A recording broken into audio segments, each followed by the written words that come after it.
Treasure Island by Robert Louis Stevenson. Chapter 12, Council of War. There was a great rush of feet across the deck.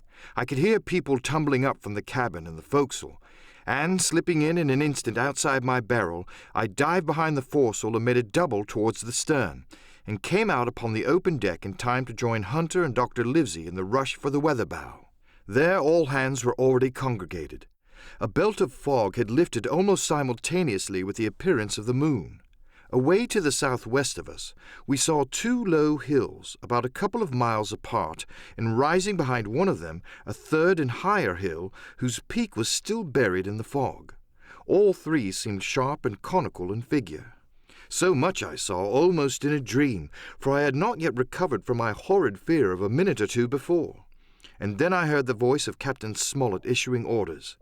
The Hispaniola was laid a couple of points nearer the wind, and now sailed a course that would just clear the island on the east. "Now, men," said the captain, when all was sheeted home, "has any one of you ever seen that land ahead?" "I have, sir," said Silver. "I've watered there with a trader I was cook in." "The anchorage is on the south, behind an islet, I fancy?" asked the captain. "Yes, sir. Skeleton Island, they calls it. It were a main place for pirates once, and a hand we had on board knowed all their names for it. That hill to the nor'ard they calls the Foremast Hill. There are 3 hills in a row running south'ard, fore, main, and mizzen, sir. But the main, that's the big un with the cloud on it, they usually calls the Spyglass, by reason of a lookout they kept when they was in the anchorage cleaning, for it's there they clean their ships, sir, asking your pardon." "I have a chart here," says Captain Smollett. "See if that's the place." Long John's eyes burned in his head as he took the chart, but by the fresh look of the paper I knew he was doomed to disappointment. This was not the map we found in Billy Bones's chest, but an accurate copy, complete in all things, names and heights and soundings, with the single exception of the red crosses in the written notes. Sharp as must have been his annoyance, Silver had the strength of mind to hide it.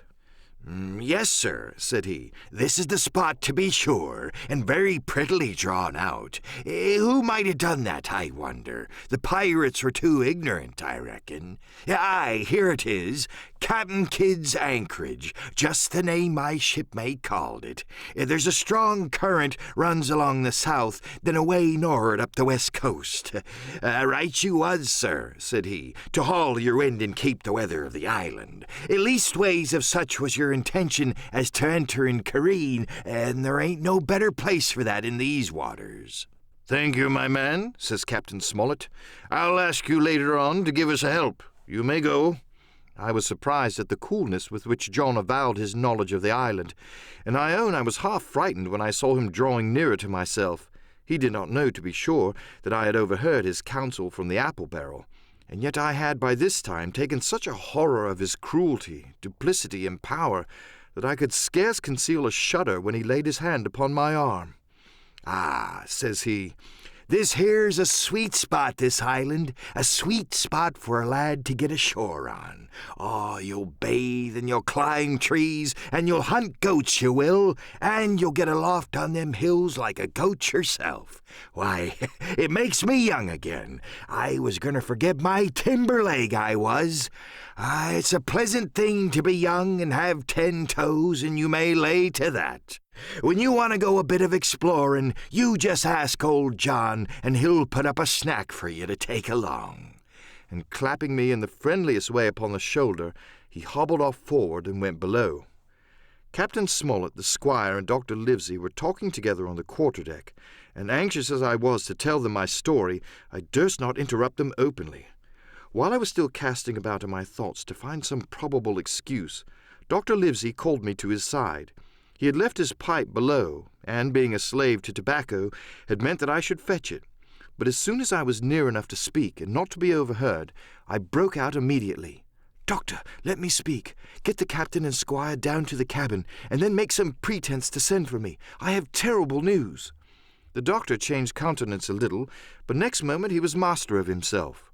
"Thank you, Jim," said he quite loudly. "That was all I wanted to know," as if he had asked me a question. And with that he turned on his heel and rejoined the other two. They spoke together for a little, and though none of them started or raised his voice or so much as whistled, it was plain enough that Dr. Livesey had communicated my request. For the next thing that I heard was the captain giving an order to Job Anderson, and all hands were piped on deck. "My lads," said Captain Smollett, "I've a word to say to you. This land that we've sighted is the place we have been sailing for. Mr. Trelawney, being a very open-handed gentleman, as we all know, has just asked me a word or two, and as I was able to tell him that every man on board had done his duty, alow and aloft, as I never asked to see it done better, why, he and I and the doctor are going below to the cabin to drink your health and luck, and you'll have grog served out for you to drink our health and luck. I'll tell you what I think of this. I think it handsome, and if you think as I do, you'll give a good sea cheer for the gentleman that does it." The cheer followed, that was a matter of course, but it rang out so full and hearty that I confess I could hardly believe these same men were plotting for our blood. "One more cheer for Captain Smollett," cried Long John when the first had subsided, and this also was given with a will. On the top of that, the three gentlemen went below, and not long after, word was sent forward that Jim Hawkins was wanted in the cabin. I found them all three seated around the table, a bottle of Spanish wine and some raisins before them, and the doctor smoking away with his wig on his lap, and that, I knew, was a sign that he was agitated.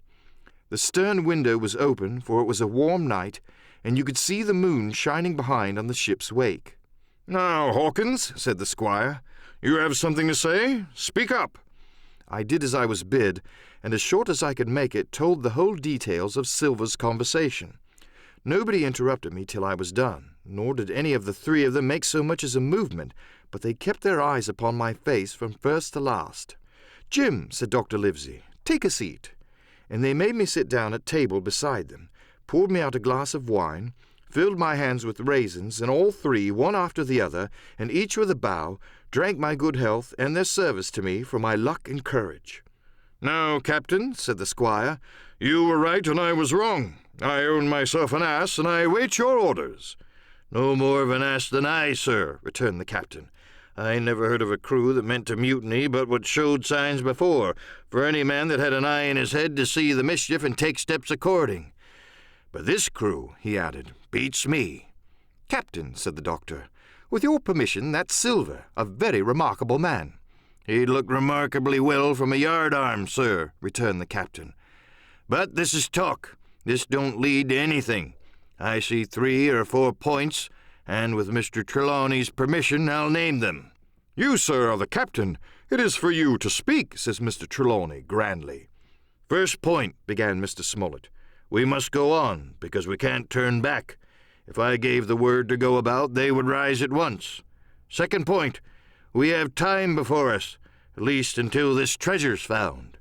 Third point, there are faithful hands. Now, sir, it's got to come to blows sooner or later, and what I propose is to take time by the forelock, as the saying is, and come to blows some fine day when they least expect it. We can count, I take it, on your own home servants, Mr. Trelawney?" "As upon myself," declared the squire. 3, reckoned the captain. "Ourselves make 7, counting Hawkins here. Now, about the honest hands." "Most likely Trelawney's own men," said the doctor, "those he had picked up for himself before he lit on Silver." "Nay," replied the squire, "Hans was one of mine." "I did think I could have trusted Hans," added the captain. "And to think that they're all Englishmen," broke out the squire. "Sir, I could find it in my heart to blow the ship up."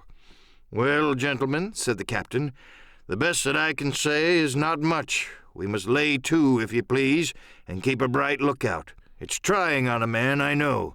It would be pleasanter to come to blows, but there's no help for it till we know our men.